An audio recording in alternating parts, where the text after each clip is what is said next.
You're a joke! No one cares about your stupid dinner, loser, my brother barked, after skipping the Thanksgiving dinner I hosted.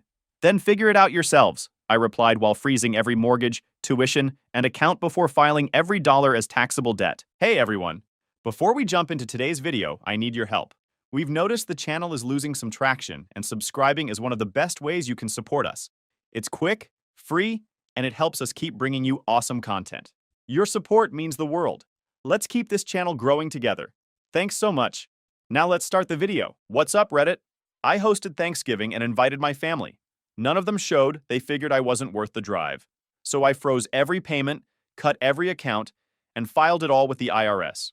A few days later, the panic call started. Grab some popcorn, this one gets good. So I, 34 male, run an HVAC company here in Phoenix. Started it about 8 years ago after getting laid off from some soul-crushing corporate gig. Best decision I ever made. Turns out I'm pretty good at the technical side, and even better at running the business. We do residential and commercial work. New installs, maintenance contracts, emergency repairs. The whole deal. Got EPA certified, learned the trade properly, and built up a solid crew of 4 guys who actually know what they're doing. Phoenix heat means AC units work overtime, so there's always steady money coming in. I've got this amazing girlfriend, Isabel, who I've been with for about 2 years. She's a marketing director at a tech startup, makes good money, drives a nice car, and doesn't need me to fund her lifestyle. Total keeper. Plus, she actually gets along with my dog Charlie, which is more than I can say for most of my family. Charlie is this massive German Shepherd mix I rescued about 3 years ago. Dude's built like a tank, but has the brain of a golden retriever puppy. He's constantly doing dumb stuff like trying to catch his own tail for 20 minutes straight or getting his head stuck in the trash can. Last week, I caught him trying to help me work on my truck by carrying around a wrench in his mouth like he understood what it was for. Isabel says he's got big himbo energy, which honestly describes both of us perfectly. The dog weighs 85 pounds, but still thinks he's a lapdog and will try to climb onto the couch with you, whether there's room or not. Anyway, my family situation started getting complicated about 5 years ago when everyone suddenly realized I had money. My parents live about an hour north in some retirement community they couldn't actually afford. My older brother Derek, 38 male, and has been between opportunities for most of his adult life, which is code for chronically unemployed but too proud to admit it. My younger sister Ellie, 28 female, thinks the world owes her everything because she's pretty and went to college. It started small. Dad needed new tires, $600. Mom's credit card got maxed somehow, $1,100. Derek was always having some crisis with his apartment, or his car, or his latest get-rich-quick scheme. Ellie was in grad school studying something useless like art therapy and constantly forgot to budget for textbooks or rent. I didn't mind helping at first. That's what family does, right? Plus, they never made it sound like a big deal, just quick fixes here and there. I thought I was being a good son and brother. Then Dad had his heart attack 3 years ago. Massive medical bills. Couldn't work for months. The whole disaster. Mom was freaking out about losing their house, so I quietly started covering their mortgage. Didn't announce it, just made sure their payment went through every month. About $2,200 because they'd refinanced twice to pull out equity for God knows what. Around the same time, Derek was getting evicted from his apartment because, shocker, he hadn't paid rent in 3 months. He comes to me all stressed saying he just needs help with a security deposit on a new place. Long story short, I ended up co-signing on a lease for him. Then, when he couldn't make those payments either, I started covering his rent too. Ellie was having her own money problems in graduate school. Lost her part-time job, couldn't afford tuition, the usual. So I set up what's basically a monthly allowance for her. $1,800 to cover school and living expenses through an education account I'd established through my HVAC company. Here's the thing though. The more I helped, the more demanding they got. At first, there were thank yous and promises to pay me back. But after a while, it was just expected. Mom would text me, "Water heater died, need $800," like she was ordering takeout. Derek would hit me up for his car insurance without even saying please. Ellie would Venmo request me for random stuff like nail appointments and new clothes. And the weirdest part? They seemed to want me around. Started getting left out of family group chats, didn't hear about family dinners until after they happened. That kind of stuff. When I'd ask about it, I'd get, "Oh, we didn't think you'd want to come," or "You're always so busy with work." But the money requests kept coming like clockwork, every month like paying bills. Isabel noticed it before I did. We'd be hanging out and my phone would buzz with another emergency, and I'd just automatically transfer money without even thinking about it. She finally said something about 6 months ago. Babe, do you realize you just sent your brother $500 for the third time this month? I looked at my banking app, and holy shit, she was right.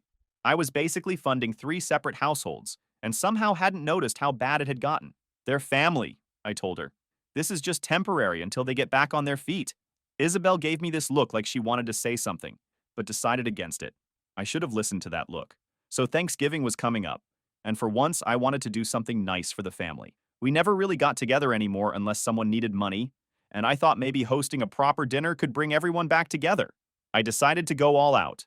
Rented this sick Airbnb up in Sedona with a huge dining room and a view of the Red Rocks. Cost me about $800 for the weekend, but whatever. Planned a whole traditional spread.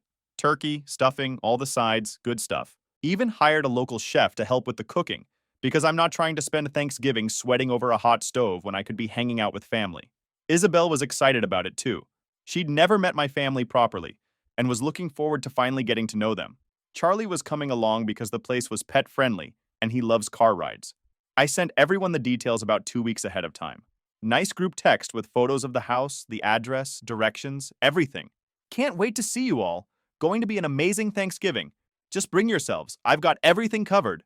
The responses were lukewarm. Mom said, "Sounds nice, we'll try to make it."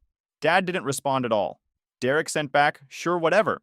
Ellie replied with, "Ugh, Sedona is so far. Why couldn't you just rent somewhere closer?" But I figured they'd show up. I mean, it's Thanksgiving. Free vacation rental, free food, free everything. Who says no to that? Isabel and I drove up Thursday morning with Charlie sprawled across the back seat, tongue hanging out the window like the goofball he is. Got to the house around noon, spent the afternoon prepping food and setting up. The place was even better than the photos, with this huge farmhouse table that could easily seat 12 people. The chef arrived at 3 p.m. to start on the turkey, and everything was perfect. Dinner was supposed to be at 6 p.m. I had the table set for 8 people.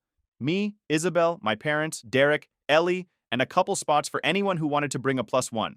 6 o'clock came and went. No family. 6:30, still nobody. 7 o'clock. I'm starting to get that sick feeling in my stomach, but I'm telling myself maybe they hit traffic or stopped somewhere. Then the texts started rolling in. Mom, "Sorry, honey, your father isn't feeling well. Maybe next year?" Derek, "Car broke down. Can't make it. Save me some leftovers, Lowell." Ellie, "At Brad's family dinner instead.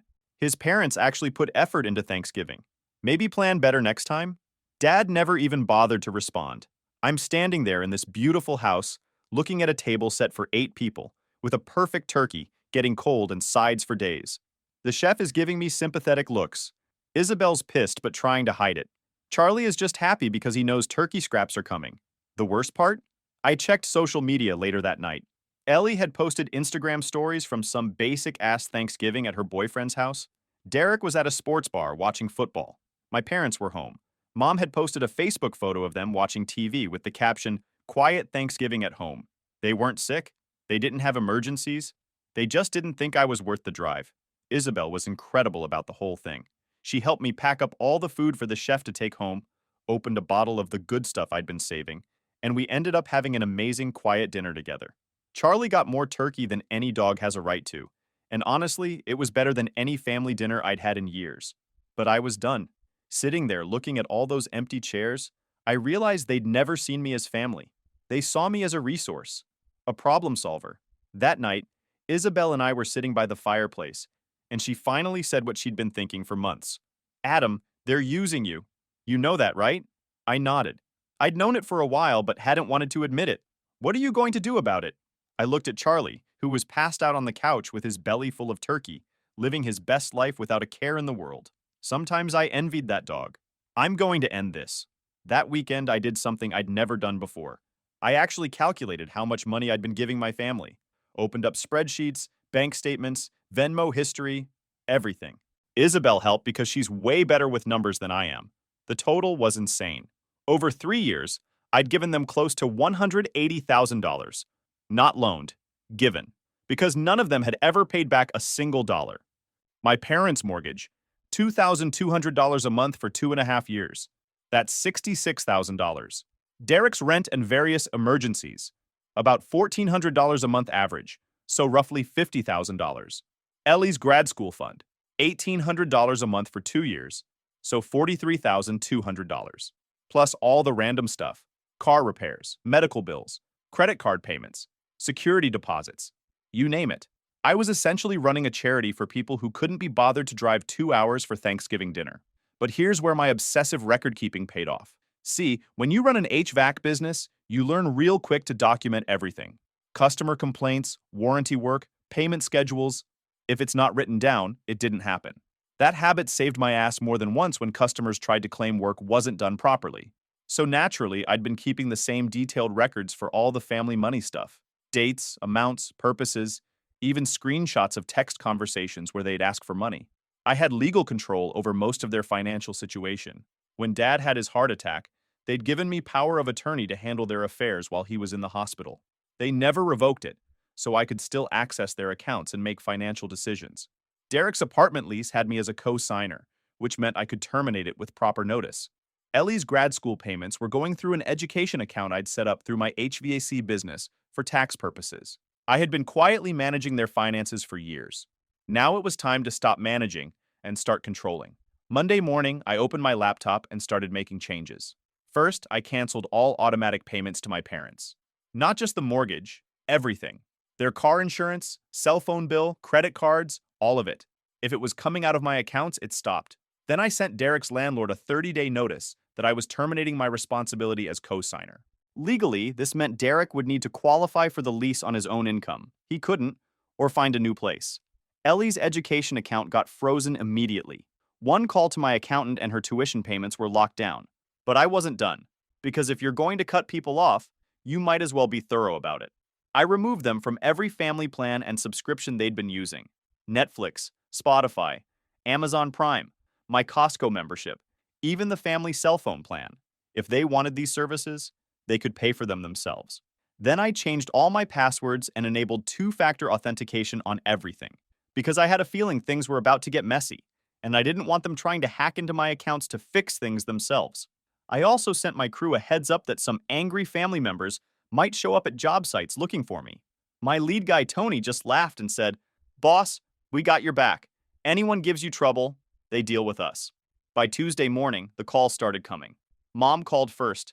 "Adam, something's wrong with our mortgage payment. The bank says it was declined." I didn't answer. Derek called an hour later. "Dude, what's going on?" My phone got shut off and my landlord called about the lease. Still didn't answer. Ellie left a voicemail that was basically just her shrieking about her tuition payment failing and how I was ruining her education. Dad finally called that evening. "Adam, your mother is hysterical. Whatever game you're playing, just fix it." Game? That's what they thought this was? I listened to all their messages without responding. For the first time in years, I wasn't dropping everything to solve their problems. And it felt amazing. Isabel came over that night with takeout, and Charlie immediately tackled her for belly rubs. We sat on the couch eating Thai food while my phone buzzed with increasingly desperate messages. "You know they're going to try guilt trips next," she said, scratching behind Charlie's ears. "Let them try. I'm done feeling guilty for not wanting to be treated like garbage." She kissed my cheek. "I'm proud of you." That night, I slept better than I had in months. No stress about who was going to need money next. No anxiety about the next family crisis. Just peace. Isabel stayed over, and we ordered Chinese takeout, watched some Netflix, and Charlie spent the evening doing his favorite thing, trying to steal egg rolls when he thought we weren't looking. The dog has zero stealth skills but maximum confidence, which pretty much sums up his entire approach to life. For the first time in years, my phone wasn't buzzing with financial emergencies every few hours. No urgent texts about broken appliances or overdue bills. Just normal stuff like work schedules and Isabel sending me memes. It was weird how quiet my life felt, without constantly managing other people's disasters.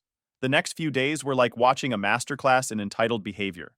My family went through all the stages of grief, but instead of reaching acceptance, they just got stuck on anger and decided to make it my problem. Derek was first to completely lose his shit. Left me a voicemail Wednesday night that was basically 10 minutes of him screaming about how I was a selfish piece of garbage and how family is supposed to stick together. The best part was when he called me ungrateful for all the support they'd given me over the years. What support? I was the one paying for everything. Thursday, he escalated to showing up at my office. My receptionist called to tell me some angry guy was in the lobby, demanding to see me, and when I looked out, there was Derek pacing around like a caged animal. I told her to call security and have him removed. He stood outside in the parking lot for about an hour, probably hoping I'd come out and talk to him. Instead, I ordered lunch and watched him through my office window. Dude finally gave up when it started raining. Charlie would have had more patience. My parents took a different approach. They went full guilt trip mode. Mom started calling twice a day, leaving these weepy voicemails about how disappointed she was in me and how I was abandoning family when they needed me most. She kept saying stuff like, "We raised you better than this, and your father's health is getting worse because of the stress you're causing." The stress I was causing? By not paying their bills anymore? Dad's strategy was to try the tough guy routine. Left me a message saying I had 48 hours to fix this mess, or there would be consequences. What consequences? He was going to take away my allowance? The man couldn't afford his own mortgage without my help. But Ellie went completely nuclear. She showed up at my house Saturday morning, banging on the door and screaming so loud the neighbors came out to watch. Isabel was there, and Charlie was going crazy barking at all the noise. When I finally opened the door, Ellie immediately started yelling about how I was destroying her future and how dare I sabotage her education over some stupid Thanksgiving dinner.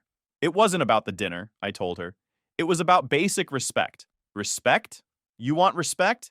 Here's some respect. You're a pathetic loser who has to buy people's love because you have no personality. The only reason anyone tolerates you is because you pay for everything. Without your money, you're nothing. Isabel stepped up behind me. I think you should leave. Ellie turned on her immediately. Oh, great. The gold digger speaks. How much is he paying you to pretend to like him? Or are you just waiting for him to propose so you can take half his money in the divorce? That's when Charlie decided he'd heard enough. He's usually the friendliest dog in the world, but something about Ellie's tone set him off. He stepped between us and let out this low growl that sounded like a diesel engine starting up. All 85 pounds of him just radiating back off or find out what these teeth do. Ellie actually took a step back. Get that stupid mutt away from me. His name is Charlie, and he's a better judge of character than I am, I said. You need to leave. Now. She left, but not before kicking over my trash can and screaming something about how I'd regret this for the rest of my pathetic life. Isabel and I watched her peel out of the driveway like she was in Fast and Furious. Charlie wagged his tail, proud of himself for defending his pack. Your sister seems nice, Isabel said dryly. That wasn't even her final form, and I was right. By Sunday, Ellie had started a full social media campaign against me. Posted this long Facebook rant about toxic family members who abandon you when you need help most, and how some people let money go to their head and forget where they came from. Derek shared it with his own comment about blood being thicker than water unless you're a selfish prick. Mom shared it too, adding some passive-aggressive caption about loving your children even when they break your heart. They were trying to paint me as the villain, the ungrateful son who turned his back on his struggling family. And they figured I wouldn't fight back publicly, because I never had before. They figured wrong. By Monday, their social media sob story was getting attention. Old family friends were commenting with sympathy, distant relatives were sharing it, and I was starting to look like a real piece of shit to people who didn't know the whole story. Isabel found me at my kitchen table Tuesday morning, staring at my laptop and getting more pissed off by the minute. They're really going all out on this victim narrative, she said, reading over my shoulder. Look at this comment from my Aunt Linda. I can't believe Adam would abandon his family like this. They raised him better. Or raised me better? Linda hasn't spoken to me in 3 years unless she needed money for her MLM schemes. Charlie patted over and put his massive head on my lap, sensing I was stressed. That dog has better emotional intelligence than my entire family. You know what pisses me off the most? I said, scratching behind his ears. They're acting like I just disappeared one day without explanation, like they have no idea why I'm upset. So tell them. What? Tell everyone. Post the receipts. All of them. Isabel was right. I'd been taking the high road for years, staying quiet while they ran their mouths. Time to change tactics. I spent that afternoon putting together a post that was basically a financial audit of my relationship with my family. Screenshots of Venmo payments, bank transfers, lease agreements, everything. I didn't include exact dollar amounts, but I made it clear how much money had been flowing in one direction. Then I posted the photos from the Thanksgiving house in Sedona, the table set for 8 people, the massive spread of food, the empty chairs where my family was supposed to be sitting. The caption was simple. When you spend $2,000 on Thanksgiving dinner for your family, and they all bail without warning, this is what $180,000 of family support gets you. An empty table and a bunch of social media posts about how you're the bad guy. The response was immediate and overwhelming. Friends started commenting within minutes. Wait, you paid for everything and they still didn't show up? That's cold. $180,000 over 3 years? Dude, you were basically their parent. They're really posting about being abandoned when they abandoned you at Thanksgiving? The audacity. My high school buddy Jake summed it up perfectly. Some people mistake kindness for weakness until the ATM stops working. Within a few hours, the narrative had completely flipped. People were sharing my post, adding their own stories about toxic family members, and absolutely roasting my family in the comments. Derek tried to defend himself in the comments, which was a mistake. Started arguing with my friends about how I owed the family because they supported me growing up. My buddy Mike shut that down fast. Bro, that's called being a parent. You don't get to charge interest on raising your own kid. Ellie deleted her original post after it started getting flooded with comments calling her out. Mom disabled comments on hers entirely. But the best part came Wednesday evening. I got a call from my cousin Ryan, who I'd always liked but rarely talked to. He'd seen all the social media drama and wanted to give me his perspective. Adam, I've been watching this mess unfold for years. Your family has been bleeding you dry and everyone knows it. I should have said something sooner. Why didn't you? Because it wasn't my business. And honestly, I figured you knew what you were doing. But after seeing how they treated you at Thanksgiving, man, that's just cold. You deserve better. That conversation meant more to me than I expected. For the first time, I felt like someone in my family understood what had really been happening.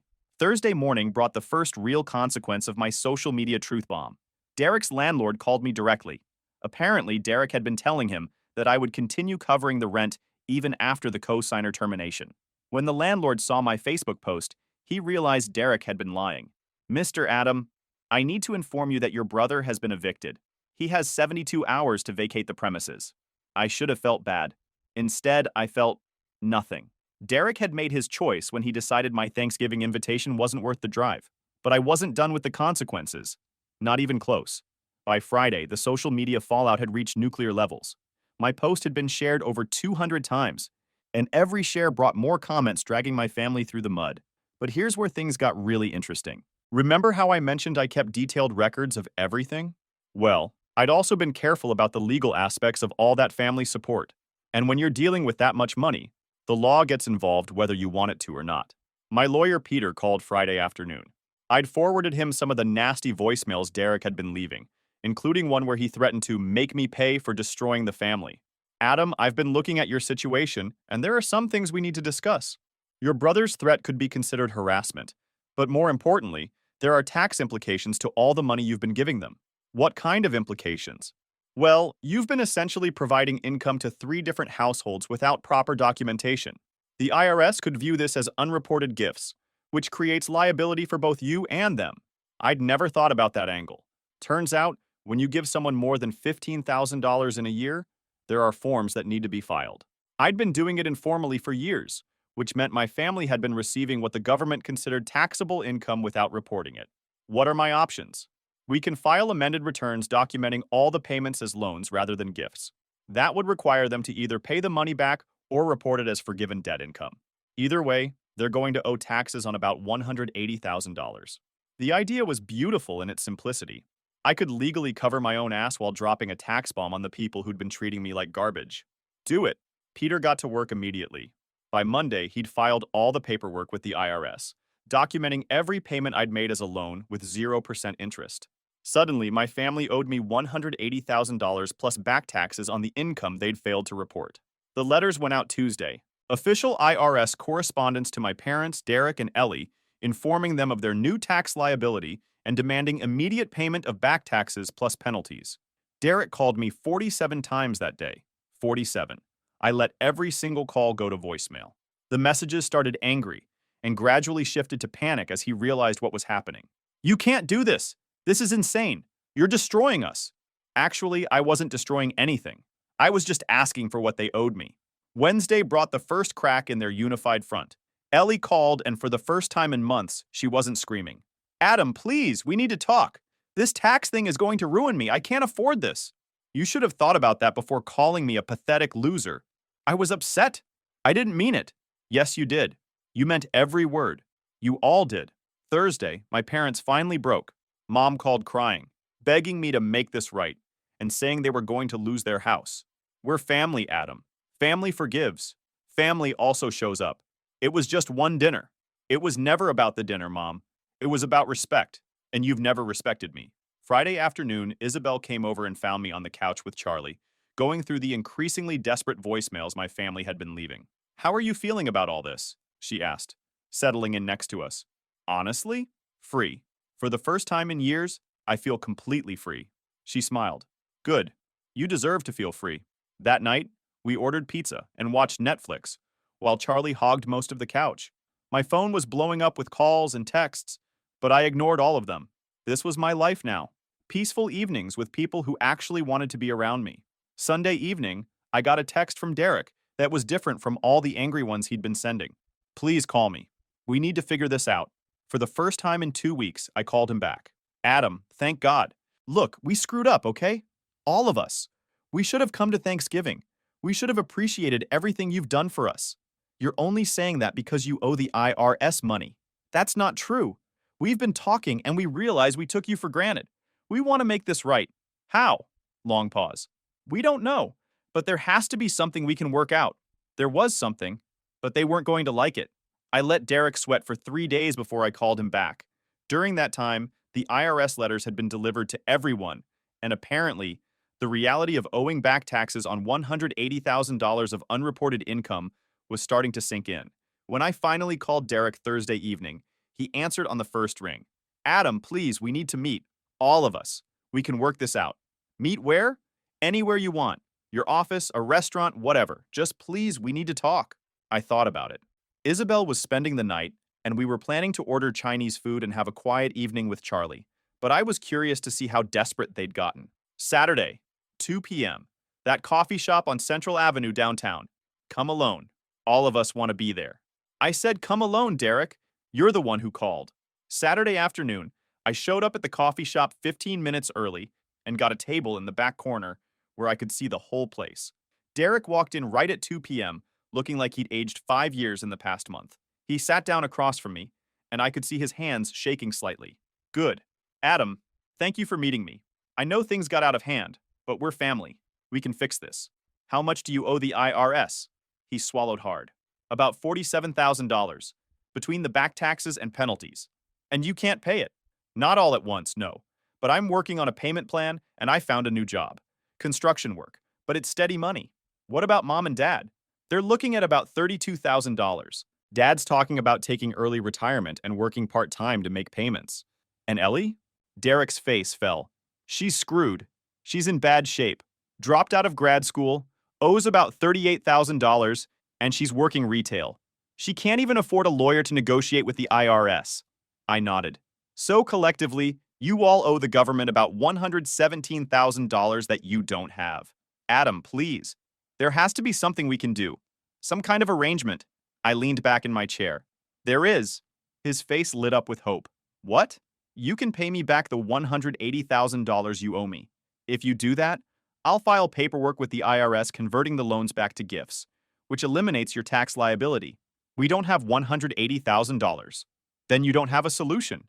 Derek was quiet for a long moment. Then he tried a different approach. What if we started small? Like $500 a month from each of us until we pay you back?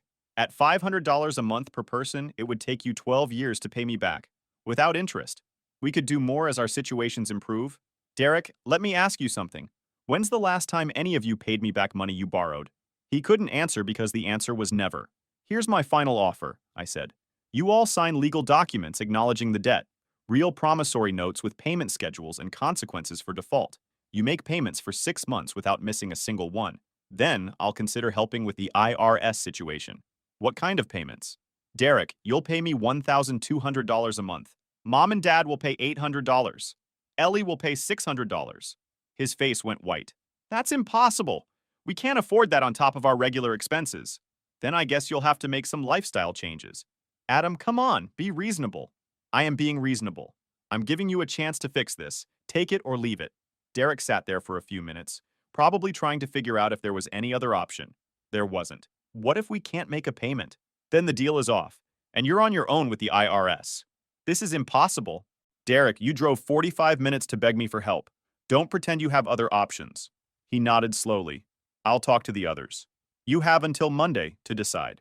I left him sitting there and drove home to Isabel and Charlie. Found them in the backyard. Isabel throwing a tennis ball, while Charlie bounded around like the happy goofball he is. How did it go? She asked.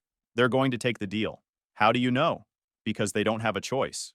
Monday morning, Derek called to accept the terms. Peter drew up the legal documents, and by Wednesday, all three of them had signed promissory notes acknowledging their debt to me. The first payments were due the following Friday. Derek managed to scrape together his $1,200. My parents came up with $800. Ellie could only manage $400 and begged for an extension on the rest. The deal was $600, Ellie. I know, but I just started this new job, and training doesn't pay much. I'll have the rest next week. The deal was 6 months without missing a payment. You missed part of your first payment. Adam, please, don't do this over $200. I'm not doing anything. You're the one who couldn't follow simple instructions. I canceled the deal immediately. Within 24 hours, Peter had notified the IRS that I was no longer willing to convert the loans to gifts, which meant my family was back on the hook for the full tax liability. The begging really started then. Phone calls, texts, emails, even a letter from my parents delivered by hand to my office. Ellie showed up at my house twice, once with my mom, both times crying and pleading. But I was done. They'd had their chance, and they'd blown it over $200. 6 months later, Derek had lost his apartment and was living in his car. My parents had sold their house and moved into a one-bedroom rental. Ellie had declared bankruptcy and moved back in with them. The government got its money eventually through wage garnishments and asset seizures. It took years, but the IRS always gets paid. As for me, life was good. Isabel and I got engaged 3 months after that meeting. Had a beautiful wedding in December. Small ceremony, just close friends and a few relatives who'd actually supported us through everything. Charlie was the ring bearer and managed not to eat the rings, which honestly exceeded expectations. We didn't invite my family. Didn't even tell them about the wedding until after it was over. Posted a few photos on social media with the caption, "Surrounded by people who love us." My family? Radio silence. They'd learned their lesson about trying to shame me publicly. These days, Isabel and I live in a house with a big backyard where Charlie can run around and dig holes to his heart's content. We take weekend trips without worrying about who's going to need money while we're gone. We plan for our own future instead of funding other people's bad decisions. Sometimes people ask if I regret how things went down with my family. The answer is no, not even a little bit. You can't make people respect you, but you can stop paying the price for their disrespect. My family taught me that blood doesn't make you family. Respect and loyalty do. And sometimes, the best revenge is just living well without the people who took you for granted.